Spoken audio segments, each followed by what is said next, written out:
जय हिंद दोस्तों, नमस्कार साथियों, स्वागत है आप सभी विद्यार्थियों का गणित विषय गुरुकुल में। यदि आप यूपीएससी की तैयारी कर रहे हैं, मैथ्स ऑप्शनल लेकर चल रहे हैं, चाहे आप इंडियन फॉरेस्ट सर्विसेज की तैयारी करो या फिर यूपीएससी सिविल सर्विसेज की तैयारी करो, अगर आप मैथ्स ऑप्शनल लेकर चल रहे हैं भैया, तो मैथ्स ऑप्शनल में प्रीवियस ईयर क्वेश्चन के सोल्यूशन को लगाना बहुत ज़्यादा इंपॉर्टेंट हो जाता है। पिछले 2-4 साल के नहीं, जितने ज़्यादा पीवाईक्यू को आप सॉल्व करेंगे उतना अच्छा आप लोगों के लिए रहेगा। Less is more. आपके तो जीएस के पेपर में कंटेंट में यह वाक्य काम के आ जाता है, लेकिन मैथ्स में यह वाक्य काम का नहीं है। मैथमेटिक्स के फील्ड में आप जितने ही 5 साल 10 साल पुराने पीवाईक्यू को, 15 साल पुराने पीवाईक्यू को सॉल्व करके जाएंगे, मैथ्स ऑप्शनल में उतना ज़्यादा फायदा आएगा। क्यों ऐसा मैं कह रहा हूँ? क्योंकि आज के लेक्चर के माध्यम से मैं इंडियन एडमिनिस्ट्रेटिव सर्विसेज यानी सिविल सर्विसेज 2024 एग्जामिनेशन में, यूपीएससी की 2024 में मैथ्स ऑप्शनल में आया हुआ प्रश्न लेंगे। 2024 की सीरीज चालू कर रहे हैं। 2020, 21, 22, 23 के इंडियन फॉरेस्ट सर्विसेज और सिविल सर्विसेज दोनों के ही पीवाईक्यू के सॉल्यूशन मैंने मॉडर्न अलजेब्रा के डाले हैं। ये सीरीज में आपको मिल जाएंगे भैया, प्लेलिस्ट में आप जरूर से देख लीजिए। प्लेलिस्ट की लिंक आपको डिस्क्रिप्शन में मिल जाएगी। अब मैं ऐसा क्यों कह रहा हूँ कि पिछले 5-10 साल, 15 साल पुराने, 20 साल पुराने, ज़्यादा से ज़्यादा पुराने क्वेश्चन पेपर को आप देखते जाइए। उसका कारण ये है कि अगर ये 2024 में यह प्रश्न पूछा गया था, उससे 5 साल पहले बहुत सारे लोग और जो बड़े बड़े कोचिंग वाले हैं और जो स्टूडेंट है, वो कहीं ना कहीं बच्चों को थोड़ा सा कम गाइड करते हैं, मिसगाइड नहीं करते, कम गाइड करते हैं। और कम क्या गाइड करते भी है, 5 साल के करके जा हो जाएगा। अगर आप 2024 से 5 साल के पीछे के करके जाते, 2019 तक, 18, 19, 20, 21, 22 के करके जाते, तो 2016 का यह प्रश्न जो कि इंडियन फॉरेस्ट सर्विसेज में भी पूछा गया था, आपसे रह जाता। ठीक है, तो 10 नंबर के लिए यह प्रश्न आया है। आईएएस एग्जामिनेशन में 2024 में पूछा गया और यही एज इट इज यही प्रश्न इंडियन फॉरेस्ट सर्विसेज 2016 में भी पूछा गया। तो आपको दोनों ही आईएफओएस और सिविल सर्विसेज के दोनों के ही 10-15 साल के, 10 से 15 साल के तो पीवाईक्यू के सॉल्यूशन देखने ही देखने हैं। उससे पुराने नहीं देखे तो भी चलेगा। अगर आप मुझसे पूछेंगे तो आप भैया 2013 से लेके अभी तक के 2024-25 तक के पीवाईक्यू के सॉल्यूशन देख के जाइए। आने वाले 2026-27 में जो आपका अटेम्प्ट होने वाला है, बहुत अच्छे से आप मैथ्स ऑप्शनल को हैंडल करके आएंगे। प्रश्न पूछा था मॉडर्न अलजेब्रा में, ग्रुप थ्योरी, रिंग थ्योरी और फील्ड थ्योरी, तीनों बहुत काम के हैं। तीनों के ऊपर प्रश्न बनते हैं। बहुत सारे इंपॉर्टेंट टॉपिक होते हैं जिस पे प्रश्न बनते हैं। मैं एक ऐसा वीडियो लेकर आने वाला हूँ जिसमें पिछले 10-12-15 साल के पीवाईक्यू का एनालिसिस करके बताऊंगा कि भैया कौन सा टॉपिक ग्रुप थ्योरी के अंदर इंपॉर्टेंट है, रिंग थ्योरी के अंदर कौन सा टॉपिक इंपॉर्टेंट है और फील्ड थ्योरी के कौन से प्रश्न ज़्यादा से ज़्यादा पूछे गए हैं। तीनों पे बहुत डिटेल पे चर्चा करेंगे। एक वीडियो में ऐसा लेकर आऊँगा जिसपे आपके डाउट्स क्लियर हो जाएंगे कि आपको क्या पढ़ना चाहिए, मॉडर्न अलजेब्रा में किस टॉपिक को ज़्यादा ध्यान देना चाहिए। तो ये यहाँ पे प्रश्न दिया गया है। चलो प्रश्न की शुरुआत करते हैं। 10 नंबर के लिए प्रश्न आया था बेटा, G B a finite group. एक जी फाइनाइट ग्रुप है, बहुत अच्छी बात है कि फाइनाइट ग्रुप दिया है, ठीक है। और अगर इनफाइनाइट होता है ना तो उसको सॉल्व करना आसान होता है, लेकिन फाइनाइट में थोड़े से कॉम्प्लिकेशंस बढ़ जाते हैं। उनको प्रूफ करने के लिए थोड़ा सा एड़ी चोटी का जोर लगाना पड़ता है, लेकिन ये ईजी है, डरने वाली बात नहीं है। ऑफ यहाँ पे ऑर्डर कितना दिया है, उस ग्रुप का एम एन दिया है, where M and are the prime number. M और एन दोनों प्राइम नंबर है, दोनों कैसे है, प्राइम नंबर है, और m जो है n से बड़ा है।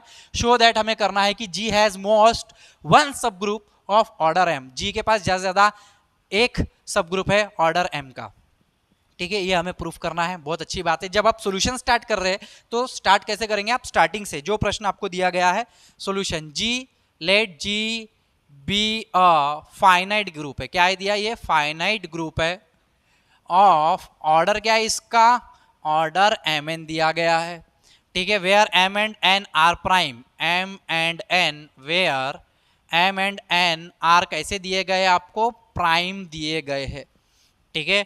अब हमें पता है, हम सपोज करके चलते हैं, सपोज, ठीक है, हमारे पास जी हैज दो सब ग्रुप है, टू सब ग्रुप। कौन कौन से, टू सब ग्रुप, एच एंड के। और इनका जो ऑर्डर है, एच का जो ऑर्डर है वो भी एम लेके चलेंगे, के का ऑर्डर है वो भी क्या लेके चलेंगे, एम लेके चलेंगे। दो सब ग्रुप है जिनका ऑर्डर एम है, लेकिन यहाँ पे हैज मोस्ट वन, ज्यादा से ज्यादा हमको वन ही लेकर आना है। एक हैज मो है एट मोस्ट वन पे हमको फोकस करना है, तो हम लोग लेके क्या चलेंगे, दो, ताकि हम वन तक पहुंचे। कैसे पहुंचेंगे, देखो यहाँ पे समझो, ठीक है। अब हमें एक और कंडीशन दी गई है, ठीक है, वेयर यहाँ पे दिया गया है M is greater than N, ठीक है, या फिर अल्सो गिवन दैट, ऐसा लिखेंगे, अल्सो गिवन दैट, क्या गिवन दिया है, M is greater than N, तो एम से मल्टीप्लाई करेंगे, M square is greater than M N हो जाएगा, यानी कि M square is greater than order of G, और ऑर्डर ऑफ जी है भैया एम एन, यानी कि जी क्या है, हम लोगों ने जी ऑर्डर ऑफ जी क्या है, एम एन है, तो जी के हमारे पास दो सब ग्रुप है, एक एच है और एक के है, तो ये दोनों का ऑर्डर हमने क्या मान के चल रहे हैं, हम एम मान के चल रहे हैं। जी के पास दो सब ग्रुप है, तो m की वैल्यू क्या हो जाएगी, m is greater than under root में ऑर्डर ऑफ g, देयरफॉर हम लोग कहेंगे order of h is greater than under root में order of g and order of k is greater than under root में order of g, ऐसा हम कह सकते हैं। लेकिन अगर h सब ग्रुप है g का, k अगर k भी सब ग्रुप है g का, तो हमको पता है इसका जो प्रोडक्ट होता है h k वो भी सब ग्रुप है g का, और अगर h k g का सब ग्रुप है, जैसे h और k सब ग्रुप है g के, तो h का जो ऑर्डर है ज़्यादा g के ऑर्डर के बराबर होगा या उससे छोटा होगा, क्योंकि g के ऑर्डर को उसके सब ग्रुप का ऑर्डर डिवाइड करता है। तो अगर सब ग्रुप है, अगर h कोई सब ग्रुप है, तो उसका ऑर्डर ज़्यादा से ज़्यादा g के बराबर हो सकता है या उसको डिवाइड करने वाला कोई नंबर हो सकता है। तो इसी तरीके से एच के का भी ऑर्डर जो होगा, एच के का ऑर्डर या तो जी के ऑर्डर के बराबर होगा या उससे कम होगा। अगर ये इससे छोटा है तो हम लोग कह सकते हैं ये इससे बड़ा है, इसलिए हम लोग लिखेंगे order of G is greater than equal to order of H K. और ऑर्डर ऑफ एच के लिए क्या फॉर्मूला आता है भैया, order of H into order of K upon में order of H intersection K, और इसकी वैल्यू क्या है, अंडर रूट में order of G into under root में ऑर्डर ऑफ जी अपॉन में order of H intersection K, यानी आप देखेंगे कि ऑर्डर ऑफ जी अपॉन में order of H intersection K. तो यहाँ पे ग्रेटर देन इक्वल टू चल रहा था, तो ऑर्डर ऑफ जी मुझे बताइए यहाँ पे, अगर ऑर्डर ऑफ जी मैं इस तरीके से लेके चलूँ, यहाँ पे लिख देता हूँ नीचे, ठीक है, therefore order of G is greater than order of G upon में order of H intersection K. यहाँ पे ये जो इनइक्वालिटी है इसमें से हम लोग एक चीज़ हटा देंगे, ग्रेटर देन इक्वल टू में से इक्वल टू हटा देंगे, क्योंकि अगर जी को ये ऑर्डर ऑफ जी तो भैया सबसे बड़ा है, मान के चलो ग्रुप है, इसका जो ऑर्डर है ये बड़ा रहेगा। जी को अगर कोई डिवाइड कर दे, मान के चलो जी का ऑर्डर मान के चलो उदाहरण है 15, ठीक है, 5 त्रिक 15, 5 और 3 प्राइम नंबर है, 5 बड़ा है n से, 5 त्रिक 15, अगर इसको 5 डिवाइड कर दे या 3 डिवाइड कर दे, ठीक है, तो अगर जी को अगर कोई सब ग्रुप का ऑर्डर डिवाइड कर दे रहा है तो छोटा हो जाएगा, यानी जी का ग्रुप ऑर्डर बड़ा ही रहेगा, इसलिए हम order of G is greater than order of G upon order of H intersection K, ऐसा कह पा रहे हैं। यहाँ से समझ में आ गया होगा कि आपको इक्वल टू क्यों हट गया, क्योंकि मैथमेटिक्स में एक एक चीज़ अगर इक्वल टू हट रहा है तो क्यों हट रहा है, लग रहा है तो क्यों लग रहा है, एक एक पॉइंट का भी फर्क पड़ता है। मैथमेटिक्स को अगर आपने समझ लिया अच्छे से तो आप समझ जाएंगे कि भैया किस तरीके से प्रूफ चलते हैं, किस तरीके से एग्जाम्पल्स तैयार होते हैं, modern algebra, real analysis, linear algebra, numerical analysis, complex analysis, किस तरीके से आते हैं, ये सारी चीज़ें आप बहुत अच्छे से समझ पाएंगे। यानी देयरफॉर हम लोग कहेंगे ऑर्डर ऑफ एच इंटरसेक्शन के क्या आ जाएगा, ग्रेटर देन 1। बहुत इंपॉर्टेंट, हमारे पास एक इक्वेशन मिल गया। अब हम लोग क्या कहेंगे, by Lagrange's theorem, by Lagrange's theorem. Lagrange's भाई क्या कहते हैं, वो कहते हैं कि भैया एच इंटरसेक्शन जो के है, एच इंटरसेक्शन के ये सब ग्रुप है एच का, सिमिलरली ये सब ग्रुप है के का भी। तो इसके अनुसार हम लोग कहेंगे कि भैया सब ग्रुप का ऑर्डर एच इंटरसेक्शन के डिवाइड करता है, डिवाइड्स ऑर्डर ऑफ एच, यानी कि ऑर्डर ऑफ एच इंटरसेक्शन के ऑर्डर ऑफ एच को यानी कि एम को डिवाइड कर रहा है, यानी कि हम यहाँ पे लिख पाएंगे कि order of H divides order of order of H intersection के डिवाइड्स ऑर्डर ऑफ एच, यानी कि एम को डिवाइड कर रहा है एच इंटरसेक्शन के। अगर एच इंटरसेक्शन के एम को डिवाइड कर रहा है तो या तो एच इंटरसेक्शन के एम होगा या तो 1 होगा, क्योंकि एम तो प्राइम है। अगर एम प्राइम है तो एम को एम प्राइम है, और ऑर्डर ऑफ एच इंटरसेक्शन के अगर मैंने 1 ले लिया तो 1 तो ले ही नहीं सकता क्योंकि 1 से बड़ा, तो ज़्यादा से ज़्यादा क्या लेना पड़ेगा मुझे, एम। तो एम प्राइम नंबर को या तो 1 डिवाइड करता है या तो वही नंबर खुद डिवाइड करता है। तो देयरफॉर ये जो रीज़न हम लोग कहेंगे यहाँ पे दिख देता हूँ मैं कि भैया ऑर्डर ऑफ एच इंटरसेक्शन के इक्वल टू क्या आया, एम। और ऐसा क्यों आया, क्योंकि since order of H intersection के मैं ग्रेटर देन 1 को मानूंगा, यहाँ पे एक रीज़न ये वाला हो गया, और m क्या है खुद में, m एक प्राइम नंबर है, इज अ प्राइम नंबर, तो ये दूसरा रीज़न है। दो रीज़न होने के कारण तो हम h इंटरसेक्शन के को तो 1 ले ही नहीं सकते, क्योंकि यहाँ पे तो ग्रेटर देन 1 मिला है मेरे को, और m एक प्राइम नंबर है, उसके कारण ऑर्डर ऑफ h इंटरसेक्शन के ज़्यादा हम m को लेंगे, क्योंकि m को m डिवाइड कर देगा। तो ठीक है, m ले लेंगे, और m किसका ऑर्डर है भैया, h का ऑर्डर है, तो ऑर्डर ऑफ h इंटरसेक्शन के किसके बराबर आ गया, h के बराबर आ गया। और h या फिर बोलो या फिर k बोलो, तो यहाँ पे similarly order of H intersection के किसके बराबर आ गया, ऑर्डर ऑफ के बराबर आ गया। यानी कि एच इंटरसेक्शन के ये क्या आ गया, इक्वल टू एच के बराबर लिख लो, या फिर एच इंटरसेक्शन के इक्वल टू के बराबर लिख लो। देयरफॉर एच इक्वल टू के आ गया आपके पास। यानी कि हमने क्या मान के चले थे कि हमारे पास दो सब ग्रुप है। हम क्या मान के चले थे, दो सब ग्रुप है। अंत में क्या निकला भैया, दो सब ग्रुप नहीं, जो भी माना था एच और के को, अंत में जाके वो तो एक ही हो गए। वो एच भी के ही है और के भी एच ही है, अलग अलग है ही नहीं एम ऑर्डर के, हमारे पास एक ही है। हम जो माना था कि भैया एम एक एच सब ग्रुप है जो एम ऑर्डर का है और के जो सब ग्रुप है वो भी एम ऑर्डर का है, दो सब ग्रुप माने थे। एक्चुअली में बाद में जाके पता चला भैया वो तो वही एक ही है, दोनों के दोनों अलग है ही नहीं। तो समझ में आ रहा है एच के बराबर क्या हो जाएगा आपका के। यानी कि आपके पास जी यहाँ पे हम लोगों ने शो कर दिया कि जी के पास हैज एट मोस्ट ज्यादा से ज्यादा एक सब ग्रुप है ऑर्डर एम का, ज्यादा से ज्यादा एक सब ग्रुप है ऑर्डर ऑफ एम का। इसलिए हम लोग देयरफॉर करके यहाँ पे जो स्टेटमेंट है वो लिख सकते हैं, जी हैज एट मोस्ट ज्यादा से ज्यादा वन सब ग्रुप है उसके पास, सब ग्रुप ऑफ ऑर्डर एम का एक सब ग्रुप है। तो इस तरीके से विद्यार्थियों ग्रुप थ्योरी के एग्जाम्पल्स को समझना है और बहुत अच्छे से प्रैक्टिस करना है और आगे बढ़ना है, ताकि आप रिंग थ्योरी को और फील्ड थ्योरी को भी हैंडल कर पाओ। तो group theory, ring theory, field theory को अगर आप अच्छे से स्ट्रॉन्ग कर लेते हैं तो आप मैथ्स ऑप्शनल में पेपर 2 में बहुत ज़्यादा मार्क्स लेकर आ सकते हैं, क्योंकि प्रश्न 10 नंबर 15 नंबर के ग्रुप थ्योरी से, रिंग थ्योरी से पूछे जाते हैं विद्यार्थियों।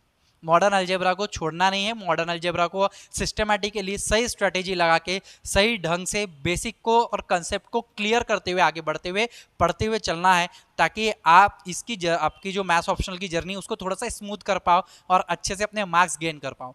आशा करता हूँ कि आज के लेक्चर के माध्यम से यह जो एग्जाम्पल मैंने आपके सामने प्रस्तुत किया है, इसका जो सोल्यूशन को मैंने आपको समझाया है, बहुत अच्छे से समझ में आया होगा।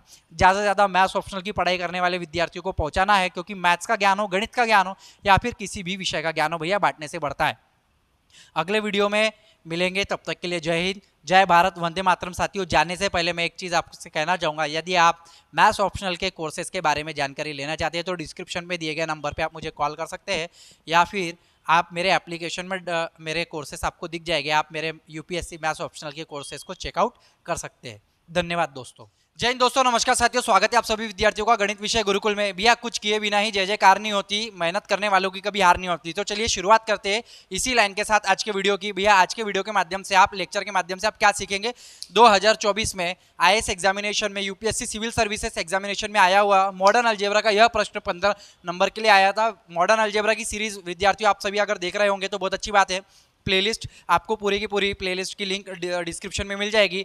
2020, 21, 22, 23, 24, 25 इन सभी के जो अभी 25 एग्जामिनेशन हो गई है, इसके इंडियन फॉरेस्ट सर्विसेज और सिविल सर्विसेज दोनों के ही प्रीवियस ईयर क्वेश्चन के solution, modern algebra, real analysis, linear algebra, differential calculus, integral calculus, सभी पर, सभी कॉम्प्लेक्स एनालिसिस पे, सभी न्यूमेरिकल एनालिसिस पे, जितने भी टॉपिक है भैया, स्टैटिक्स है, डायनेमिक्स है, सभी पर मैं आपके पीवाईक्यू के सॉल्यूशन लेकर आऊँगा। मॉडर्न अलजेब्रा की सीरीज में आप लोग बहुत डिटेल में समझेंगे मॉडर्न अलजेब्रा के कंसेप्ट को भी और प्रीवियस ईयर क्वेश्चन के सॉल्यूशन को भी।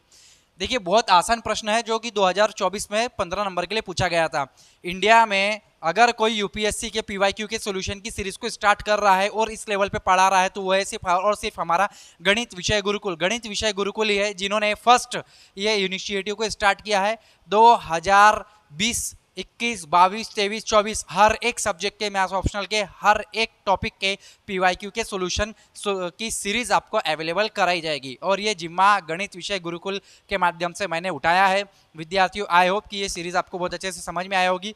पूरे इंडिया में मैं ही ऐसा हूँ जो अभी पीवाईक्यू सॉल्यूशन की सीरीज लेकर आ रहा हूँ, क्योंकि मैंने इस पर बहुत गहन चिंतन किया है, इस पर बहुत ज़्यादा काम किया है। 1993 से लेके अभी तक पिछले 20-30 साल, 25 साल, उसके पहले भी किसी में 1983, 84, 85, 87 के भी क्वेश्चन जितने मुझे पुराने मिलते गए, सभी के क्वेश्चन के सॉल्यूशन मैंने हैंड रिटन लिखे हैं। 20-25 कॉपियाँ भर डाली लिख के, 600 पेज की कॉपीज कंप्लीट हो गई है। इस पे 3-4 साल में लगा रहा, बहुत ज़्यादा स्टडी की मैंने, क्योंकि मैं बीएससी मैथमेटिक्स के स्टूडेंट को नागपुर में पढ़ाता हूँ। ठीक है, यहाँ पे आप देख पा रहे होंगे, यहाँ पे CVT, PG, CSR, net, set, gate examination को पढ़ाता हूँ। यूपीएससी, एमपीएससी मैथ्स ऑप्शनल में क्योंकि डिस्क्रिप्टिव होता है, थ्योरी पढ़ाना है विद्यार्थियों को, हर एक कंसेप्ट समझाना है डिटेल में, तो इसके लिए थोड़ी सी मुझे पीवाईक्यू के सॉल्यूशन को बहुत डिटेल में 18 घंटे बैठ के मेरे को हैंड रिटन करना पड़ा, नोट्स बनाने पड़े, तब जाके मैं यहाँ पे विद्यार्थी हूँ। मैंने ये यूट्यूब पर सीरीज चालू की है। मैंने सोचा था कि जिस दिन पूरा तैयार हो जाएगा मेरा कंटेंट, फिर मैं यूट्यूब पे आके बताऊंगा, विद्यार्थी को बहुत डिटेल में समझाऊंगा। और अब मेरा ये काम कंप्लीट हो चुका है लिखने का, अब मेरा काम पढ़ाने का शुरू हो चुका है। मेरी कोचिंग क्लासेस में मैं पिछले 15 सालों से पढ़ा रहा हूँ, 11वीं 12वीं बीएससी इंजीनियरिंग मैथमेटिक्स, बहुत सारे कोर्सेज को मैंने पढ़ाया है, पॉलीटेक्निक से लेके हर एक जगह जहाँ मैथमेटिक्स है, हायर मैथमेटिक्स से जहाँ पूछा जाता है, जेई सीईटी एग्जामिनेशन सभी मैंने पढ़ाया हुआ है। और अभी हम लोग यूपीएससी मैथ्स ऑप्शनल को पढ़ रहे हैं। तो भैया ये वाला प्रश्न है, ग्रुप थ्योरी के ऊपर पूछा गया था। मॉडर्न अलजेब्रा में ग्रुप थ्योरी, रिंग थ्योरी और फील्ड थ्योरी तीनों पे कमांड करनी है आपको, और इसके पीवाईक्यू के सोल्यूशन देखने हैं। Show that every homomorphic image, homomorphism के ऊपर प्रश्न है, और ऐसा हो नहीं सकता कि होमोमॉर्फिज्म के ऊपर प्रश्न ना आए, चाहे रिंग थ्योरी हो या फिर ग्रुप थ्योरी। एक तो होमोमॉर्फिज्म के ऊपर चांस होते ही है 99% की आ जाए प्रश्न। Homomorphic image of N abelian group is an abelian but the converse is not true, converse true नहीं है। तो इसे हम उदाहरण से भी देखेंगे। पहले क्या बोला है इन्होंने कि एक ग्रुप है, एक जी है, भी हमारे पास होमोमॉर्फिज्म यानी कि एक पहले तो हमारे पास फंक्शन डिफाइंड है, ठीक है, कोई ना कोई फंक्शन है, मैपिंग है F from G to G dash, ठीक है। ये हमारे पास क्या दिया है भैया, ये आपको दिया है कि ये अबेलियन है। क्या है ये? अबेलियन है, और हमको बताना है कि ये भी आपका अबेलियन होगा। ये हमें, तो हम इसे क्वेश्चन मार्क दे देते हैं, हमें बताना है क्या ये अबेलियन है। तो यहाँ पे तो प्रश्न जब भी prove that, show that, verify that, इस तरीके से प्रश्न आते भी ऑलरेडी इस दुनिया में एग्जिस्ट करते, और उसको प्रूव करने के लिए पूछा है। ऑब्वियसली ये अबेलियन होगा, लेकिन कैसे? ये सिद्ध करना बहुत ज़रूरी है। बहुत आसान सा छोटा सा प्रश्न है, लेकिन 15 नंबर के लिए दे दिया। कभी कभी तो बहुत बड़े बड़े प्रश्न छोटे नंबर के लिए आ जाते हैं, और कभी कभी छोटे से प्रश्न बहुत बड़े नंबर के लिए आ जाते हैं। तो F from G to G dash, ये जो मैपिंग है, इसके माध्यम से हम लोग समझते हैं अबेलियन का मतलब क्या होता है। कम्यूटेटिव प्रॉपर्टी को जो सेटिस्फाइड करे, कम्यूटेटिव प्रॉपर्टी, कम्यूटेटिव प्रॉपर्टी में ए बी के बराबर क्या होता है बेटा? बी ए होता है। तो सबसे पहले स्टार्टिंग में लिखेंगे हम लोग, let G dot with respect to dot operation है, बी अबेलियन ग्रुप, ये एक हमारे पास एक अबेलियन ग्रुप है, बी अबेलियन ग्रुप, एंड हमने ले लिया कि भैया जी डैश, ये सिंपल बी एक ग्रुप है, कोई तो भी एक ग्रुप है। अभी इसको मैं अबेलियन नहीं बोल रहा हूँ क्योंकि मुझे तो ये सिद्ध करना है, ठीक है। और प्रश्न में क्या दिया है? Every homomorphic.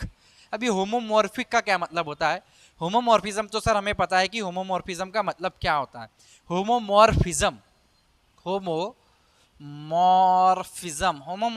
में अगर आप ऑन टू लगा देंगे, प्लस क्या कर देंगे यहाँ पे?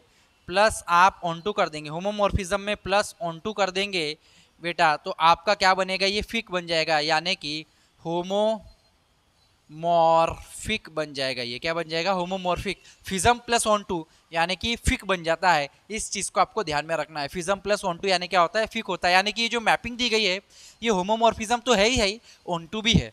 और होमोमॉर्फिज्म और ऑनटू के कंसेप्ट को आप डिटेल में मेरे और भी प्रीवियस ईयर क्वेश्चन जब मैंने आपको सॉल्व कराया है उसमें बहुत डिटेल में होमोमॉर्फिज्म आपको समझाया है। अलग से मेरी ग्रुप थ्योरी की प्लेलिस्ट चल रही है भैया, उसमें भी आपको बाकी के कंसेप्ट देखने को मिलेंगे डिटेल में। होमोमॉर्फिज्म बहुत बड़ी चीज़ नहीं है, बहुत आसान सी चीज़ है, ठीक है। अब हमें यहाँ पे लेट हम लोग ले लेंगे F from G to G dash be an, कैसी दी है अपन को? ऑन टू भी दिया है, ऑन टू होमोमॉर्फिज्म दिया है, ऑन टू होमोमॉर्फिज्म, ये आपको ऑन टू होमोमॉर्फिज्म दिया गया है। We have to show that, we have to prove that G dash is an abelian group, ये मुझे बताना है ये अबेलियन है। तब मैं बताऊंगा कि अबेलियन की जो इमेज जा रही है अबेलियन में जा रही है, तो होमोमॉर्फिक इमेज यहाँ पे अबेलियन बन जाएगी। तो ये हमारा एग्जांपल प्रूफ हो जाएगा। We have to prove that G dash is an abelian group. G dash क्या है हमारे पास? G dash is homomorphic, homomorphic image है भाई, इमेज ऑफ जी, यानी कि दैट इज हम इसे लिख सकते हैं कि भैया F of G is equal to G dash, F of G equal to G dash. अब लेट मैं यहाँ पे क्या मान के चलूंगा, मेरे पास कोई तो भी अल्फा बीटा नाम दे दो, ए डैश बी डैश नाम दे दो। अगर मेरे पास यहाँ पे कोई एक ए नाम का एलिमेंट है तो इसमें फंक्शन आपका ये एफ ऑफ ए होगा, बी के लिए यहाँ पे फंक्शन एफ ऑफ बी, इसकी इमेज एफ ऑफ बी इधर दिखेगी। ये दोनों एलिमेंट्स है और इनकी image f of a f of b यहाँ पे दिखाई दे रही है आपको, ठीक है, इसका नाम दे दिया है मैंने क्योंकि यहाँ पे ए है तो एफ ऑफ ए है। जी डैश में जो इसके एलिमेंट यानी एफ ऑफ ए जो वैल्यू मिलेगी वो ए डैश है और ये इसकी वैल्यू बी डैश है। तो कोई मेरे पास अगर लेट ए डैश और बी डैश है, क्योंकि फंक्शन यहाँ पे आपको कैसा दिया है बेटा, फंक्शन ऑन टू दिया है, A dash B dash belongs to, अगर ये जी डैश कर रहा है, ठीक है, then there exist A B belongs to G. और ऐसा क्यों हो रहा है, then there exist A B belongs to G since such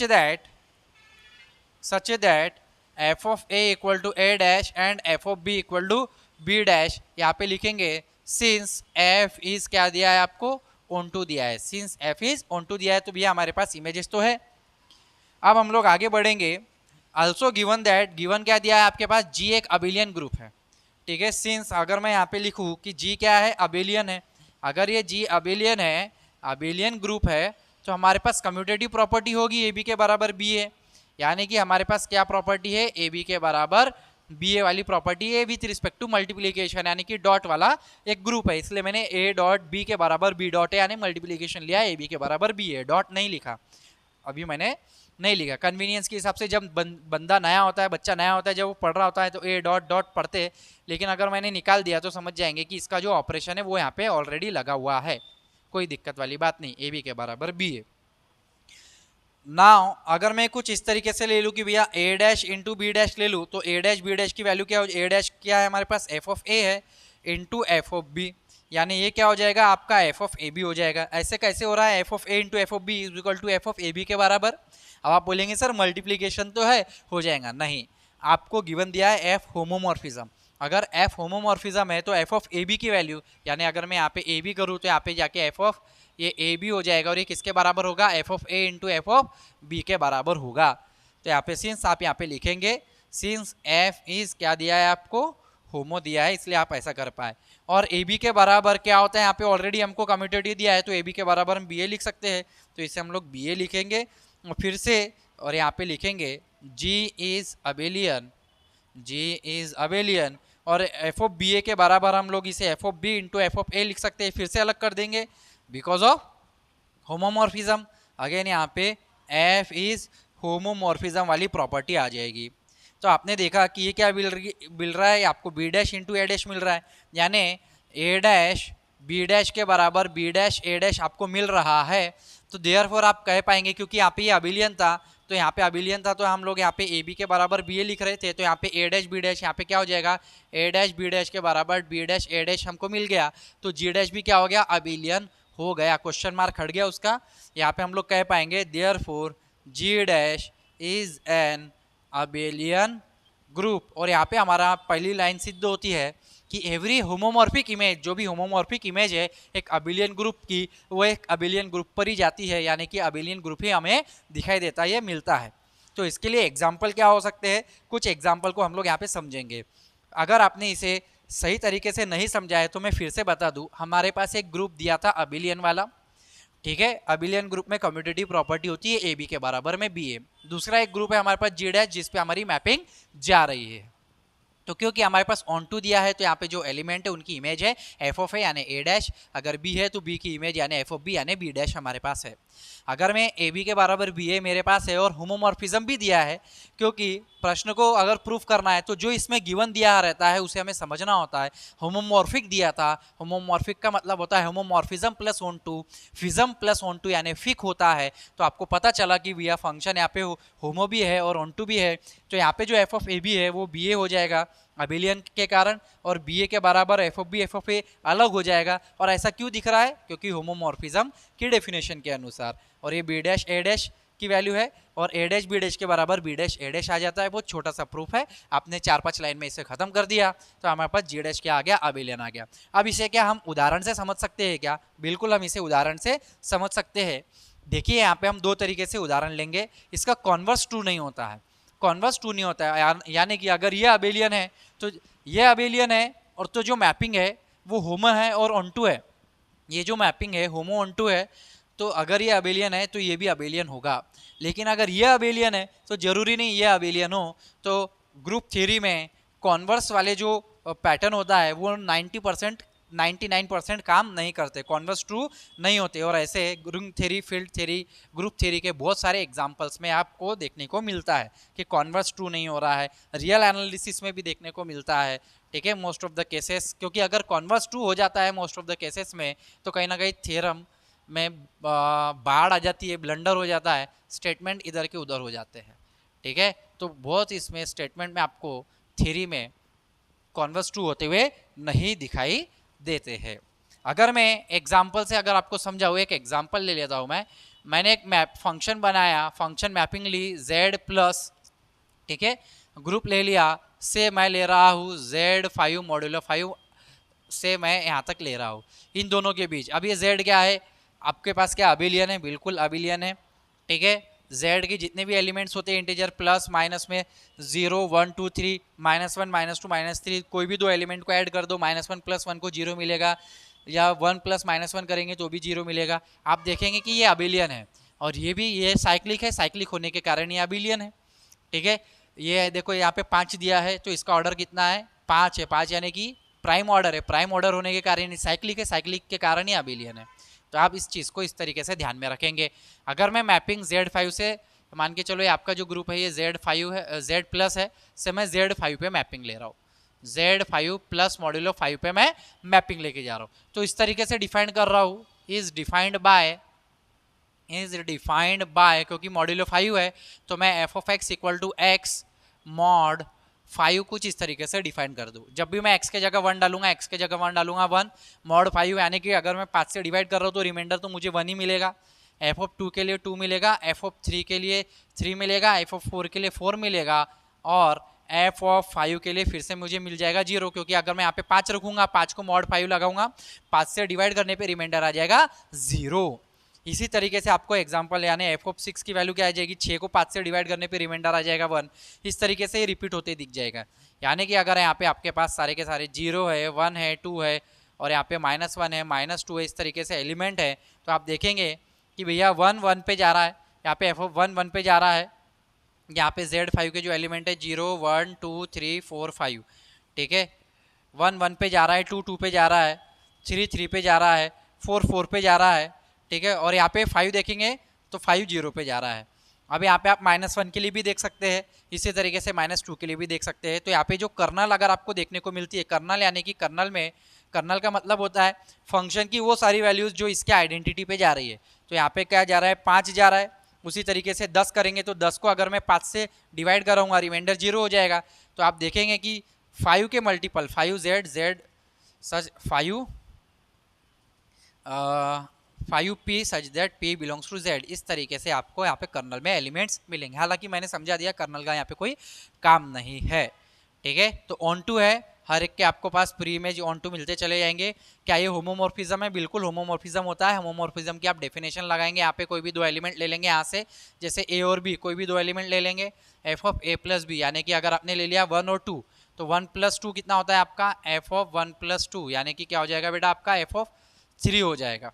और f(3) की वैल्यू कितनी है यहाँ पे, 3 है। उसी तरीके से आप यहाँ पे f(1) देखेंगे, f(1) की वैल्यू कितनी है, 1 है, और f(2) की वैल्यू कितनी है, 2 है। 2 + 1 यानी कि f(1 + f(2) कितना हो रहा है यहाँ पे, 3 हो रहा है, तो इसके बराबर है। तो ये होमो है, यानी कि f(1 + 2) के बराबर में f(1 + f(2) आ रहा है यहाँ पे, तो होमोमॉर्फिज्म भी सिद्ध हो रहा है, ठीक है। तो अबिलियन से अबिलियन पे जाता है, कोई दिक्कत वाली बात नहीं होती है। दूसरा इसका काउंटर एग्जाम्पल कॉन्वर्स के लिए बताना था, ये तो मैंने एक एग्जाम्पल बताया अबिलियन से अबिलियन के ऊपर, लेकिन इसका जो कॉन्वर्स है नीड नॉट बी ट्रू, उसके लिए आपको क्या करना होगा, इसके कॉन्वर्स के लिए विद्यार्थियों अपन को एक ऐसा परम्यूटेशन वाला ग्रुप डिफाइन करना होगा जो हर एक मोस्ट ऑफ द बुक में इस एग्जाम्पल का काउंटर दिया गया है। वो क्या है, अगर आप फंक्शन मैपिंग ले रहे हैं S3 से S3/A3 पर, अब ये S3/A3 क्या है सर, इसे थोड़ा सा समझा दीजिए। देखो S3 यानी क्या है, यानी 1 2 और 3 सिंबल के, यानी कि 1 2 3 पर डिफाइंड होने वाला जो परम्यूटेशन है, मान के चलो सिग्मा या एफ, जो भी परम्यूटेशन है, ठीक है, जो भी जितने भी परम्यूटेशन है टोटल, यानी कि कितने परम्यूटेशन आते हैं S3 में, 3 फैक्टोरियल में 6 आते हैं। तो अगर मैं इसको डिफाइन कर लूँ परम्यूटेशन का एक सेट, आइडेंटिटी 1 2, ठीक है, परम्यूटेशन का सेट डिफाइन कर लिया मैंने S3, E 1 2 1 3 2 3 1 2 3 1 3 2 2 3 4 5 6 एलिमेंट है।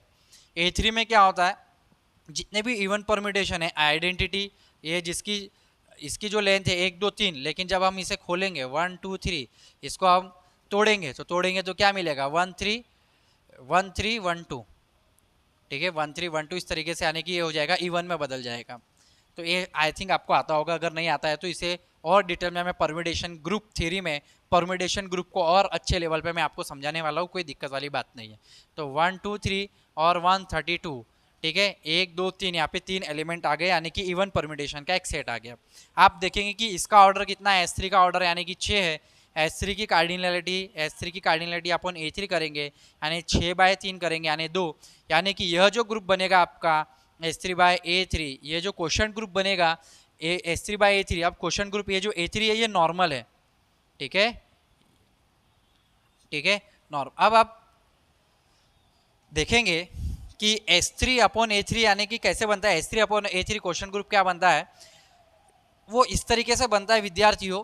अगर आपने कोसेट्स के बारे में आपको जानकारी है, राइट कोसेट लेफ्ट कोसेट, जितने भी डिस्टिंक्ट राइट कोसेट्स हमें मिलते चले जाते हैं, जैसे कि फॉर एग्जांपल S3/A3 के कुछ एलिमेंट्स अगर होंगे तो ये जो परम्यूटेशन है, मान के चलो ये जो हर एक परम्यूटेशन है, एक कोसेट की डेफिनेशन क्या होती है, HA वेयर ए कोई G का एलिमेंट है और H का एलिमेंट है, यानी कि हम लोग एक कोई भी H हमारे पास सब ग्रुप है, H क्या है सब ग्रुप है G का, और G में कोई एक एलिमेंट है, या G के हर एक एलिमेंट के लिए हम इस तरीके से राइट कोसेट और लेफ्ट कोसेट को अगर डिफाइन कर पाए, AH is equal to AH for H belongs to H, तो हमें जितने भी डिस्टिंक्ट राइट कोसेट या लेफ्ट कोसेट मिलेंगे, उसका जितने भी डिस्टिंक्ट राइट या लेफ्ट कोसेट मिलेंगे, अगर हम लेफ्ट कोसेट को लेके देख रहे हैं तो, या राइट कोसेट को लिख रहे हैं तो राइट कोसेट के जितने भी डिस्टिंक्ट राइट कोसेट है वो इसमें आ जाएंगे, यानी कि यहाँ पे कैसा आ जाएगा परम्यूटेशन, ये वाले परम्यूटेशन इनटू इसमें से मान के चलो ये मैंने ले लिया A बिलोंग्स टू, यहाँ पे ले रहा हूँ मैं S3, इस तरीके से एलिमेंट आएंगे, यानी यहाँ पे आए सिर्फ 2, कौन कौन से, अगर आप देखेंगे कि आप इसको आइडेंटिटी E को इससे मल्टीप्लाई करेंगे, E इंटू A3 करेंगे तो पूरा का पूरा A3 मिलेगा, और फिर 1 2 इंटू A3 करेंगे, 1 2 इंटू A3 करेंगे, यानी कि E इंटू 1 2 करेंगे तो आपको 1 2 मिलेगा। फिर आप इसको 1 2 इंटू 1 2 3 करें, अगर आप यहाँ पे करें इसे मैं 1 2 1 2 3 करेंगे, 1 2 3, ठीक है 1 2 पे 2 1 पे 3 3 पे 1 2 3, और 1 2 पे 2 3 पे 3 1 पे, अगर आप इसको सॉल्व करेंगे 1 2 3 3 1 पे है, 1 2 पे है, 2 3 पे है, 3 3 पर है, 1 2 पर है, 2 1 पर है, तो यहाँ पे आपको क्या देखने को मिलेगा 3 1 पे, एक मिनट यहाँ से गलत हो गया, 1 2 पर है, 1 2 पर है, 2 1 पर है, 1 2 पर 2 1 पर, 2 3 पर 3 3 पर, 3 1 पर 1 2 पर, 1 2 पर, तो यहाँ पे आपको 2 3 देखने को मिला, 2 3, तो यहाँ पे आ जाएगा आपका 2 3, और ऐसा यहाँ पे एक और एलिमेंट आप मल्टीप्लाई करेंगे तो यहाँ पे इस तरीके से एक और एलिमेंट देखने को मिलेगा। तो आप देखेंगे E A3 और 1 2 A3 इसके एलिमेंट हो जाएंगे, यानी कि सिंपल A3 1 2 A3। आप बोलेंगे सर इसके आगे के सॉल्व क्यों नहीं किए, क्योंकि बाकी के जितने भी मिलेंगे वो इनसे डुप्लीकेट मिलेंगे, यानी इन जैसे ही मिलेंगे, ये दोनों ही डिस्टिंक्ट है। तो जितने भी डिस्टिंक्ट आपको कोसेट्स मिल जाते हैं वो हम इस क्वेश्चन ग्रुप में रख देते हैं, तो आपको इस तरीके से यहाँ पे एलिमेंट्स दिखाई देते हैं। तो यहाँ पे कितना है, इसमें एलिमेंट्स कितने हैं, 2 है, और 2 ऑर्डर, यानी कि इस ग्रुप का जो ऑर्डर है S3/A3 क्या है 2 है, जो कि प्राइम है, प्राइम होने के कारण साइक्लिक है, प्राइम ऑर्डर के ग्रुप साइक्लिक होते हैं, साइक्लिक के कारण ये अबेलियन है, साइक्लिक के कारण क्या ये अबेलियन है। तो हम लोग देखेंगे ये तो अबेलियन है आपका, ये तो अबेलियन है, लेकिन ये आपका अबेलियन नहीं होता है, ठीक है, सिर्फ S1 और S2 ही। आप देखेंगे पिछले वीडियो में जाके देखो, पिछले वीडियो में एग्जैक्ट पिछले 1-2 वीडियो में ये वाला एग्जाम्पल पूछा गया था। कब पूछा गया था ये भी मैं आपको बता देता हूँ, ये वाला एग्जाम्पल IFOS 2023 में पूछा गया था। अगर आप प्रीवियस ईयर की तैयारी कर रहे हैं, IFOS इंडियन फॉरेस्ट सर्विसेज 2023 में प्रश्न ये पूछा गया था कि भैया S3 अबेलियन है या नहीं, S3 अबेलियन है या नहीं पूछा गया था। तो भैया S3 तो अबेलियन है ही नहीं, क्योंकि S1 और S2 अबिलियन रहेंगे, S3 अबिलियन नहीं रहेगा। IFOS 2023 जाके देख लेंगे भैया, प्लेलिस्ट में आपको वीडियो मिल जाएगा कि ये S3 अबिलियन क्यों नहीं होता है। ठीक है, तो ये अबिलियन नहीं है, ये अबिलियन है लेकिन ये अबिलियन नहीं है। ठीक है, तो ये जो कॉन्वर्स है हमारा ये हो गया कि भैया नॉन अबिलियन की मैपिंग भी अबिलियन पे जा रही है। तो ऐसे ही आपको काउंटर एग्जाम्पल लेकर या फिर समझकर इसे करना होता है। आशा करता हूँ कि आज के लेक्चर के माध्यम से ये दोनों ये वाला प्रश्न जो दो उदाहरणों से मैंने आपको समझाया, दो एग्जाम्पल से आपको समझाया, बहुत अच्छे से समझ में आया होगा। यदि आपको किसी भी तरह से कोई भी क्वेरी है, कोई भी डाउट है, तो आप मुझे कमेंट करके जरूर बताइए। मिलेंगे अगले वीडियो में, तब तक के लिए जय हिंद, जय भारत, वंदे मातरम साथियों। धन्यवाद आप सभी का। जय हिंद दोस्तों, नमस्कार साथियों, स्वागत है आप सभी विद्यार्थियों का गणित विषय गुरुकुल में। रिंग थ्योरी के ऊपर बहुत ही जबरदस्त और क्लासिक क्वेश्चन बना था, और ये बना था आइडियल के ऊपर।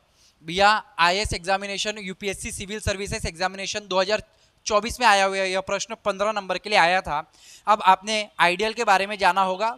अगर आप मॉडर्न अलजेब्रा के PYQ के सॉल्यूशन की सीरीज को अभी तक नहीं देखे तो जरूर से देख लीजिए, डिस्क्रिप्शन पे आपको लिंक मिल जाएगी। आइडियल के बारे में आपको बहुत कुछ समझने को मिलेगा। प्राइम आइडियल क्या होते हैं, मैक्सिमल आइडियल होते हैं, रिंग थ्योरी के ये जो आइडियल के ऊपर जो कंसेप्ट निकलते हैं, इनके ऊपर भी बहुत बार प्रश्न बनते हैं। भैया मैक्सिमल आइडियल होगा या नहीं, प्रिंसिपल आइडियल डोमेन है या नहीं है, प्राइम आइडियल है या नहीं है, या फिर कोई ideal generated by an element, उसके ऊपर भी प्रश्न बनते हैं। तो बहुत सारे प्रश्न आइडियल के ऊपर बनते हैं विद्यार्थियों, आपको PYQ के सॉल्यूशन के सीरीज के माध्यम से आपको जानने को मिलेंगे। यदि आप UPSC की एग्जामिनेशन में मैथ्स ऑप्शनल लेकर चल रहे हैं और मॉडर्न अलजेब्रा पढ़ना चाहते हैं, तो भैया मेरी प्लेलिस्ट जिसमें मैं PYQ के सॉल्यूशन बना रहा हूँ आपके बहुत ज़्यादा काम में आएगी। 2020, 21, 22, 23, 24, 25 के इंडियन सिविल सर्विसेज और इंडियन फॉरेस्ट सर्विसेज के PYQ के सॉल्यूशन आपको देखने को मिलेंगे मॉडर्न अलजेब्रा के। मॉडर्न अलजेब्रा में ही रिंग थ्योरी का यह प्रश्न आया था जिसे हम लोग देखने वाले विद्यार्थियों में पिछले 15 साल से पढ़ा रहा हूँ। IIT JEM, CUET PG, BSc mathematics, CSR, net set gate examination को अभी पढ़ाना स्टार्ट किया है। UPSC MPSC मैथ्स ऑप्शनल की सीरीज अभी चालू कर दिया है मैंने, क्योंकि मैं एडवांस बढ़ते चला गया। पहले मैं 11, 12 जेई पढ़ाता था, फिर मैं BSc मैथमेटिक्स को पढ़ाने लग गया, इंजीनियरिंग मैथमेटिक्स को पढ़ाने लग गया, फिर IIT JEM की अभी मेरी बैचेस चल रही है, CSR नेट की मेरी बैचेस चल रही है।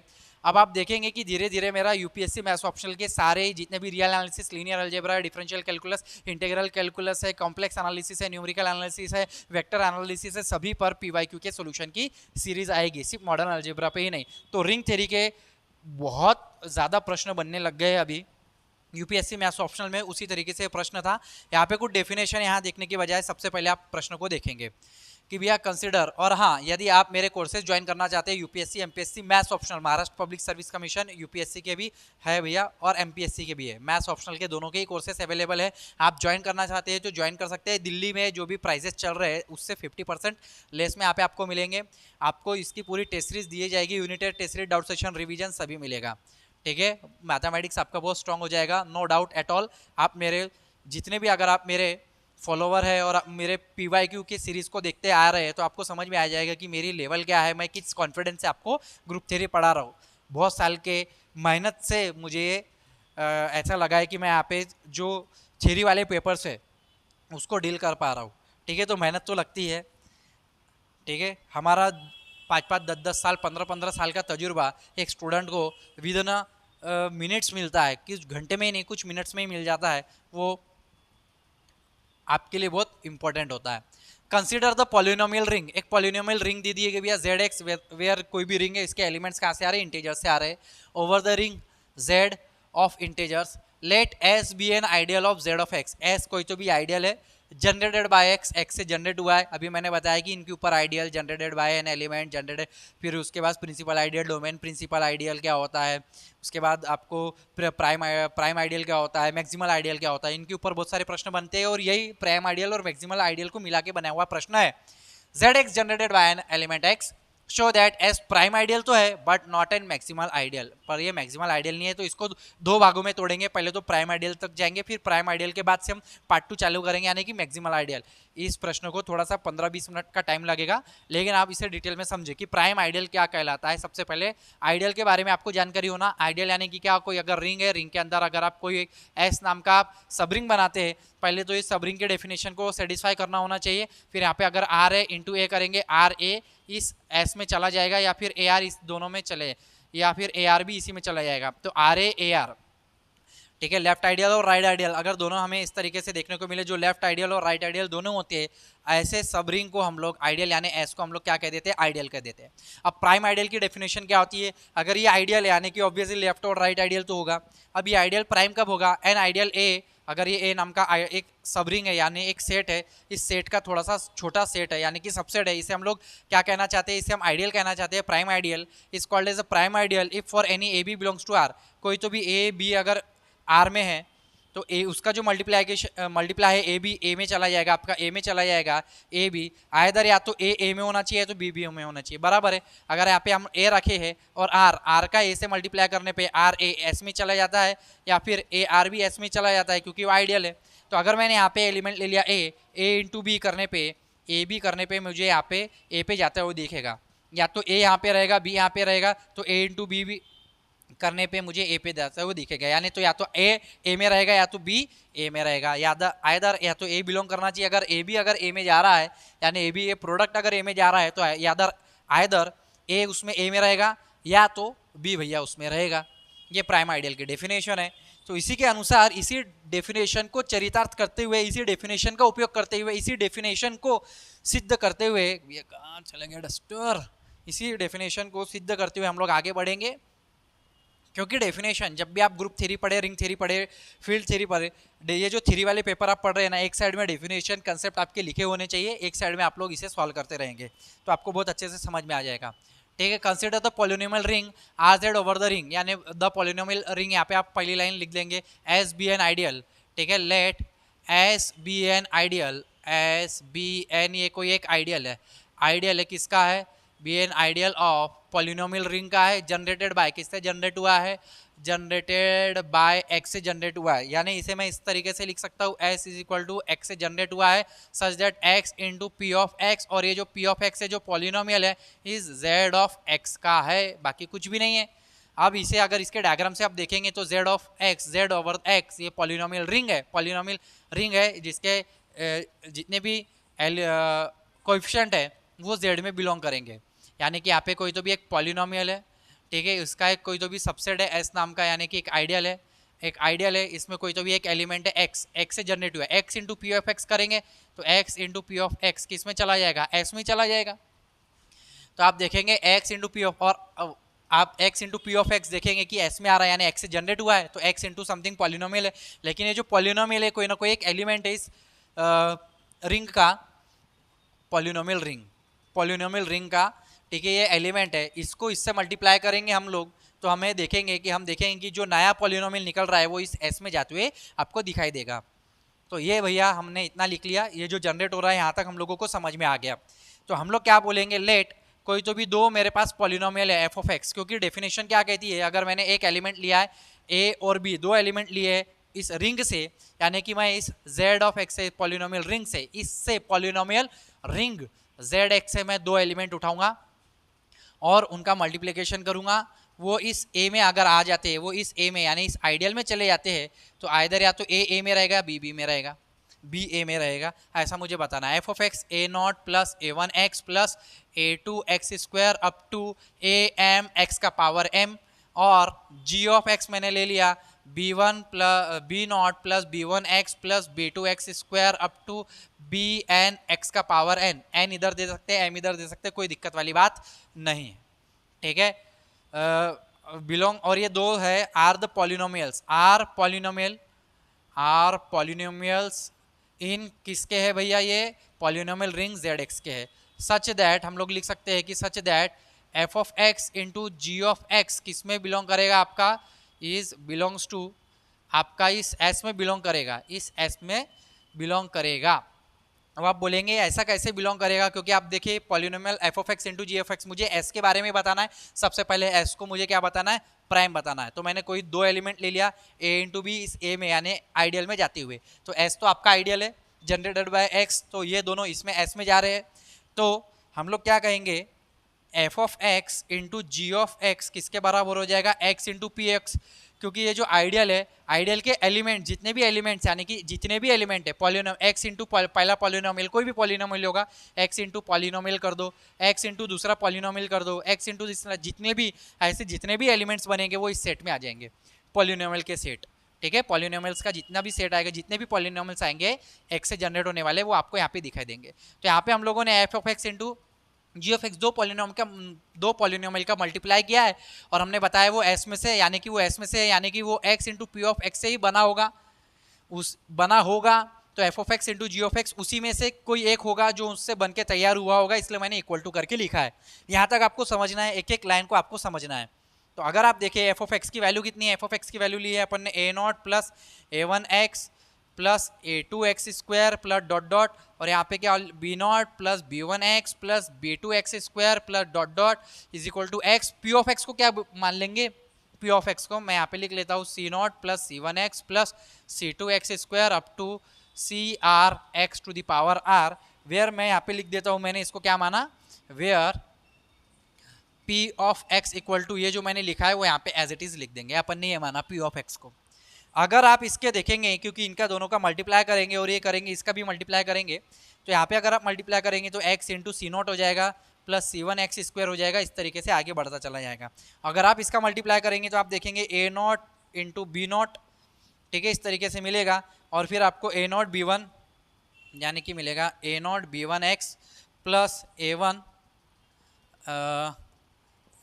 वन बी नॉट एक्स, इस तरीके से आपको एलिमेंट्स मिलेगा। इसका एक्स कॉमन आप निकाल सकते हैं, एक्स हम लोग इसका कॉमन बाहर ले सकते हैं, इस तरीके से आपका हमें मिलेगा।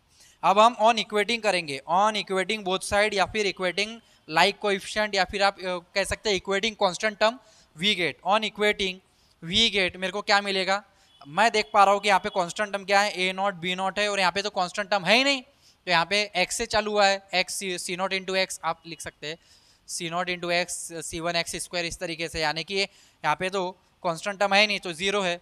तो यहाँ पे हम लोग कह पाएंगे आइदर यहाँ पे ए जीरो होगा या तो बी नॉट जीरो होगा। वी डोंट नो कि ए नॉट, यहाँ पे ए नॉट और बी नॉट दोनों कांस्टेंट है, दोनों में से कौन सा जीरो है अंदर छुपा हुआ है, हमें पता नहीं है कि भैया कौन सा जीरो है।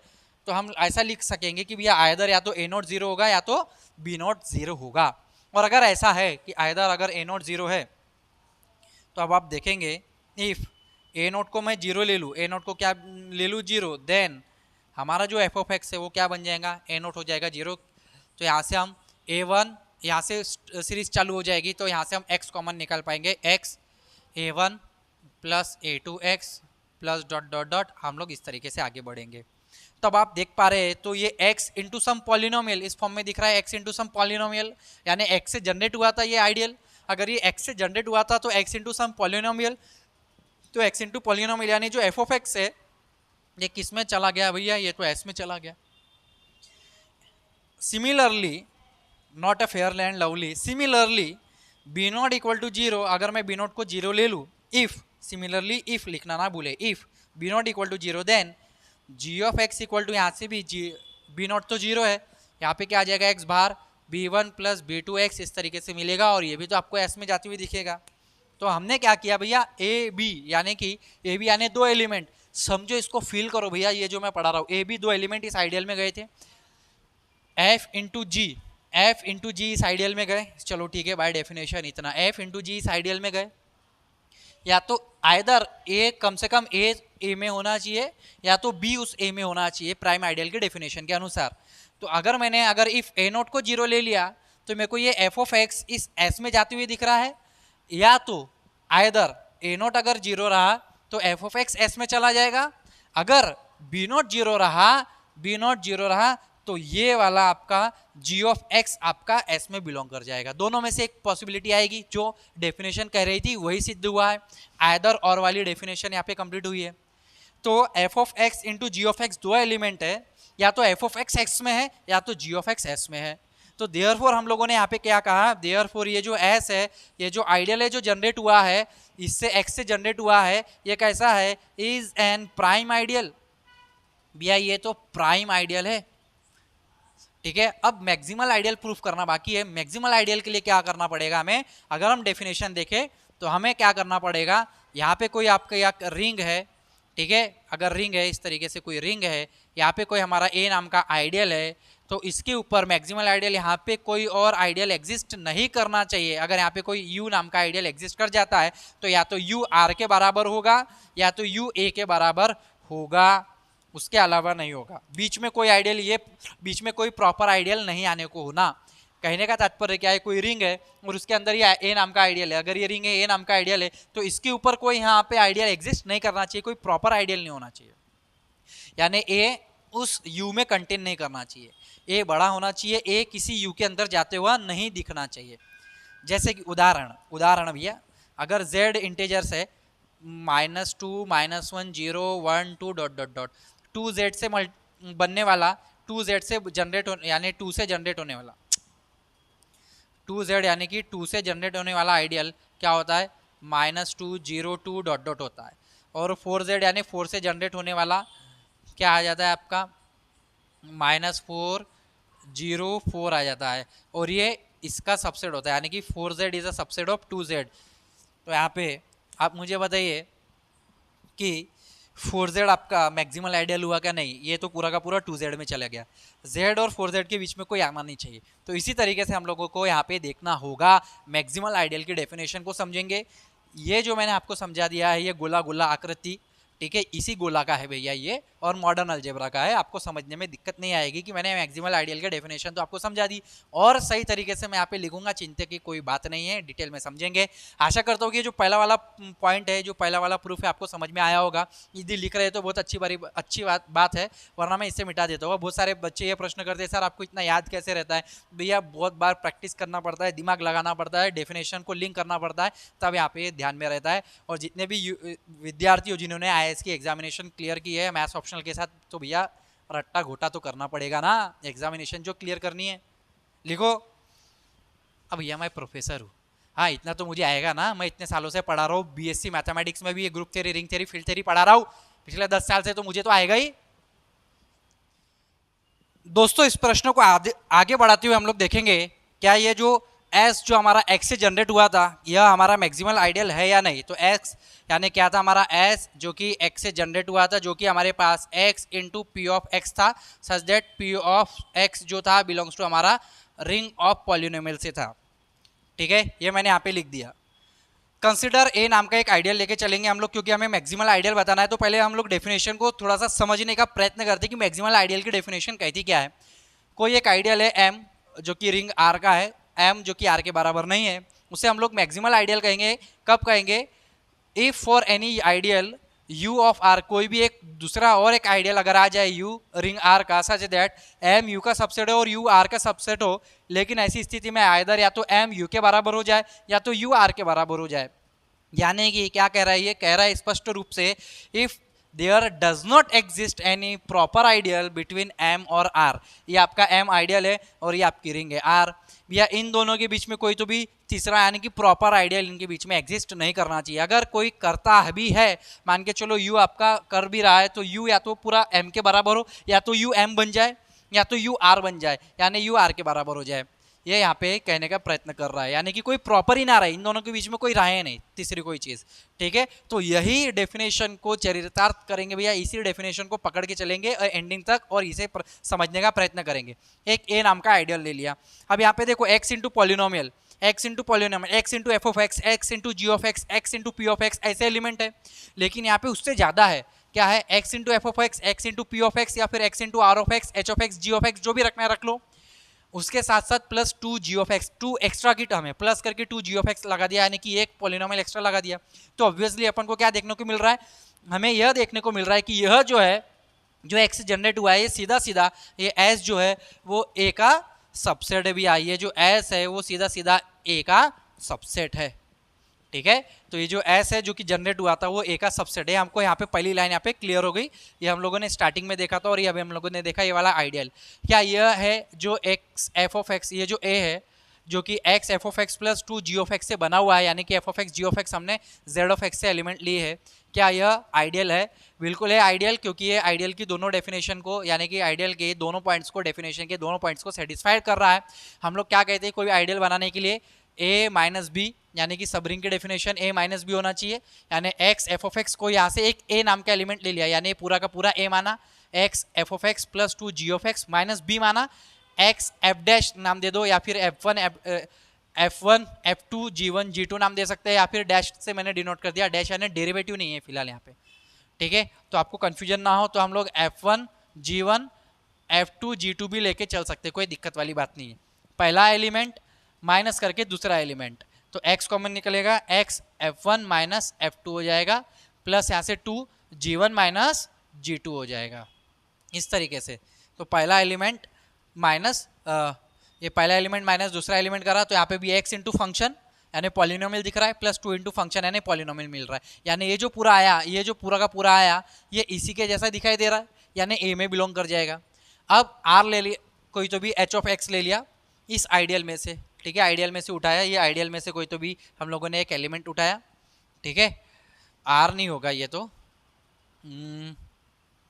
ये a होगा, r तो h ऑफ x है जो कि हम लोगों ने, हाँ h ऑफ x जो कि हम लोगों ने z ऑफ x से उठाया, ऐसा बोल सकते हैं कि z ऑफ x से उठाया r, ठीक है, तब ठीक है, कोई दिक्कत वाली बात नहीं है, ठीक है। a इंटू आर किया, अगर हम लोग a यानी कि ये एलिमेंट है और h ऑफ x है जो कि हम लोगों ने z ऑफ x से उठाया, अब हम इसका मल्टीप्लाई करेंगे तो f of x into h of x हो जाएगा, plus 2 g of x into h of x हो जाएगा। अब आप देखेंगे ये जो पूरा का पूरा आया है x इंटू फंक्शन यानी पॉलिनोमियल प्लस 2 इंटू फंक्शन यानी पॉलिनोमियल, यानी पूरा इसी के जैसा दिखाई दे रहा है। तो ये जो आपका नया एलिमेंट यानी जो नया पॉलिनोमियल आया है भैया, ये भी इसी a में बिलोंग कर गया है।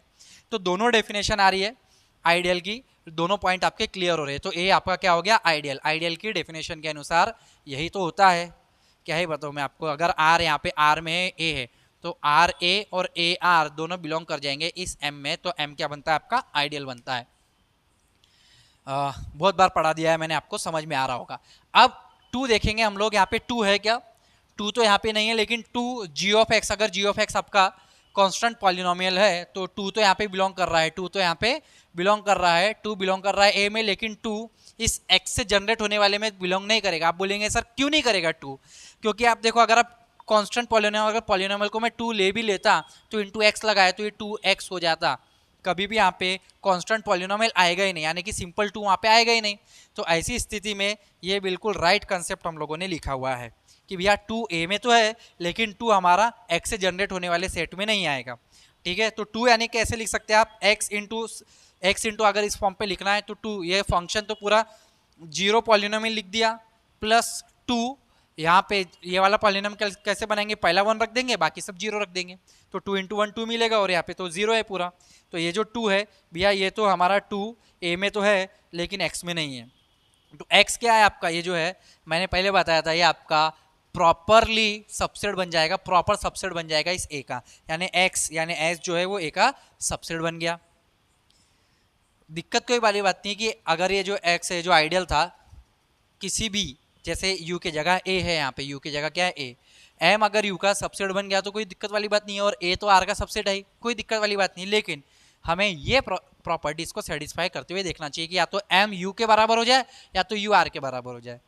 तो अगेन हम लेके चलेंगे a z ऑफ x के बराबर नहीं है, यानी कि यहाँ की जो डायग्राम बनेगी, डायग्राम कुछ इस तरीके से बनेगी, ये z ऑफ x है, इसके अंदर हम लोगों ने इस s को बनाया था जो कि x से जनरेट हुआ था, और इसके बीच में कोई तो भी क्या आ रहा है हमारे पास, a नाम का आइडियल, ये वाला a, ये वाला a, ठीक है। a z ऑफ x के बराबर नहीं है, s a का सबसेट आ चुका है, a z ऑफ x के बराबर नहीं है। क्यों, अगर ऐसा होता a z ऑफ x के बराबर हो जाए, ये वाला a z ऑफ x के बराबर, कोई नॉन एम्प्टी सबसेट है ये, अगर z ऑफ x के बराबर हो जाए तो 1 तो है, 1 तो z ऑफ x में आएगा, कांस्टेंट पॉलिनोमियल है, ठीक है, यानी x का पावर 0 रखेंगे तो 1 आ जाता है, तो कांस्टेंट पॉलिनोमियल है वो तो a z ऑफ x में आएगा। लेकिन 1 जो है अगर मैं a में, क्योंकि अगर मैंने इसको इक्वल रख दिया तो अगर वही एलिमेंट उसी a में जाने की अगर कोशिश करेगा तो एक कॉन्ट्राडिक्शन मिलेगा। कैसे मिलेगा, 1 equal to x into F of x plus 2 g of x, इस टाइप में दिखेगा, जैसे कि मैंने यहाँ पे बताया था। 2 अगर a में है तो हम इस तरीके से लिख पाएंगे, क्या 1 को भी हम इसी तरीके से लिख पाएंगे, कोशिश करके देख रहे हैं हम यहाँ पे। एफ ऑफ एक्स यानी ए नॉट, अभी हमने लिखा था इसके पहले एफ ऑफ एक्स की वैल्यू ए नॉट a1x, इस तरीके से जी ऑफ एक्स की बी नॉट प्लस b1x, इस तरीके से आगे बढ़ रही थी हमारा पॉलिनोमियल, ठीक है। फंक्शन था हमारे पास एफ ऑफ एक्स और जी ऑफ एक्स। अब आप देखेंगे यहाँ पे एक कांस्टेंट है और यहाँ पे कोई कांस्टेंट टर्म है, क्या है, 2b0। अगर आप इसको कंपेयर करेंगे तो b0 की वैल्यू क्या आएगी, 1/2, और ये 1/2 तो एक रैशनल नंबर है जो कि z में बिलोंग ही नहीं करता, 1/2 तो z में होता ही नहीं है। तो हमारे पास क्या, यहाँ पे जितने भी a0 है, a1 है, a2 जितने भी है, बी नॉट है, बी वन है, इस पॉलिनोमियल के जितने भी कोएफिशिएंट है, इसके जितने भी कोएफिशिएंट है, ये सबके सब किस में मिलना चाहिए, हमें जेड में मिलना चाहिए। लेकिन बी नॉट कोएफिशिएंट अगर 1/2 जेड में नहीं मिल रहा है तो ये तो कॉन्ट्रडिक्शन हो गया, क्योंकि बी नॉट तो जेड में था, इसके पहले से हम लोग प्रूफ करके आ रहे हैं कि भैया मैंने एफ ऑफ एक्स को ये लिया था, इसमें से हर एक कोएफिशिएंट जेड का है, इसका हर एक कोएफिशिएंट जेड का है, क्योंकि पॉलिनोमियल रिंग है ओवर द रिंग जेड, जिसमें से हम लोग हर एक कोएफिशिएंट जेड से उठा रहे थे, प्रश्न में दिया है तो जेड से उठा रहे थे, तो यहाँ पे भी कोएफिशिएंट तो 1/2 आया, जेड में नहीं होगा, तो ये कॉन्ट्रडिक्शन होगा, यानी ए जेड एक्स के बराबर नहीं हो सकता है। तो ए क्या बन गया यहाँ पे, फिर ए तो प्रॉपर आइडियल बन गया, यानी इन दोनों के बीच में ए नाम का एक आइडियल आ चुका है। प्रॉपर आइडियल डेफिनेशन क्या बोलती है यहाँ पे, प्रॉपर आइडियल नहीं होना, does not, DNE does not exist, होना ही नहीं, लेकिन यहाँ पे तो आ गया। कैसे आ गया, जेड ऑफ एक्स में सच दैट एक्स ए का सबसेट हो गया और ए जेड ऑफ एक्स का हो गया, या ना तो ये इसके बराबर हुआ क्योंकि हमने 2 बिलोंग करा के देखा 2 ए में, लेकिन 2 इसमें नहीं है, तो ना ये एस ए के बराबर हो रहा है, क्या नहीं हो रहा है, और ना ही ये ए जेड ऑफ एक्स के बराबर हो रहा है, दोनों में से एक तो चाहिए था। तो हम लोगों ने वही देखा, 1 अगर जेड ऑफ एक्स में तो 1 ए में नहीं है, यहाँ पे देखा, फिर 2 अगर ए में है तो 2 एक्स में नहीं है, ये देखा, तो ये जो एक्स है, एक्स से जनरेट होने वाला ये जो सेट था हमारा एस, ये हमारे पास नॉट है मैक्सिमल आइडियल निकला। ये मैक्सिमल आइडियल नहीं निकला क्योंकि इसके ऊपर एक और एक आइडियल एग्जिस्ट कर गया, इस पॉलिनोमियल रिंग का एक और आइडियल एग्जिस्ट कर गया जो कि प्रॉपर आइडियल बन गया। तो आई होप कि ये जो प्राइम आइडियल और मैक्सिमल आइडियल के ऊपर ये वाला प्रश्न जो मैंने आपको डिस्कस किया है आपके साथ, जिस तरीके से मैंने समझाया है, जिस तरीके का डिटेल सॉल्यूशन दिया है भैया, यूट्यूब के इतिहास में, मैथ्स ऑप्शनल पढ़ाने वालों के इतिहास में, PYQ के इतिहास में इतना डिटेल में सॉल्यूशन आपको कहीं नहीं मिलेगा। और PYQ का डिटेल सॉल्यूशन गणित विषय गुरुकुल ने स्टार्ट किया है, और गणित विषय गुरुकुल के माध्यम से आपको UPSC मैथ्स ऑप्शनल के एक एक टॉपिक की एक एक नस को खोल के रखा जाएगा। प्रीवियस ईयर क्वेश्चन के सॉल्यूशन इतने डिटेल में मिलेंगे। इसके बाद भैया ये जो हमारे हमने इनिशिएटिव चालू किया है ना, इसके बाद भैया UPSC वाले बनाएंगे बहुत सारे वीडियोस, इसको देख के बनाएंगे बहुत सारे लोग, ठीक है, थोड़ा सा पढ़ लेंगे, पढ़ने के बाद अपने आप को महान समझेंगे और बनाएंगे, ठीक है। मैं तो 15 साल से टीचिंग कर रहा हूँ, DNA में टीचिंग है, ठीक है, 11, 12 JEE, इंजीनियरिंग, पॉली, BSc सब पढ़ाया है, CSR नेट पढ़ा रहा हूँ, अभी IIT JEM पढ़ा रहा हूँ, UPSC मैथ्स ऑप्शनल पढ़ा रहा हूँ, 11वीं 12वीं से लेके UPSC मैथ्स ऑप्शनल तक, कुछ भी भैया कोई भी कंसेप्ट, 11वीं 12वीं के 20-25 चैप्टर, BSc मैथमेटिक्स के 150 से ज़्यादा यूनिट्स, MSc मैथमेटिक्स किया है भैया मैंने, B.Ed किया है मैंने, और बहुत ज़्यादा मैं अपने बारे में बताऊंगा नहीं, धीरे धीरे आपको पता चल जाएगा कि मैंने क्या क्या किया है, क्या क्या कर रहा हूँ, क्या क्या करता चला जाऊंगा। तो भैया इतना डिटेल सॉल्यूशन, मेरा कहने का मतलब है मेरे अलावा आपको कोई और नहीं देगा, और अगर देगा तो वो इन वीडियो को देखने के बाद ही देगा।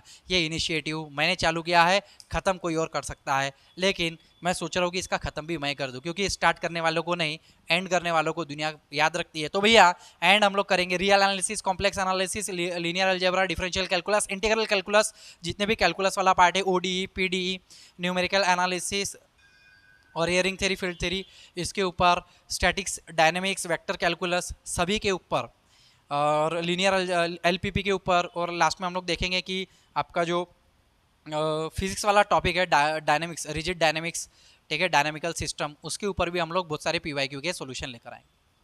तो आशा करता हूँ कि आज के लेक्चर के माध्यम से इस टॉपिक को मैंने जिस डिटेल में आपको समझाया, आपको समझ में आया होगा, मेरे कॉन्फिडेंस से आपको भी कॉन्फिडेंस मिला होगा। मैथ्स ऑप्शनल हार्ड नहीं है, करने वाला चाहिए, पढ़ाने वाला चाहिए, पढ़ने वाला चाहिए। मिलेंगे अगले वीडियो में, तब तक के लिए जय हिंद, जय भारत, वंदे मातरम साथियों, धन्यवाद आप सभी का।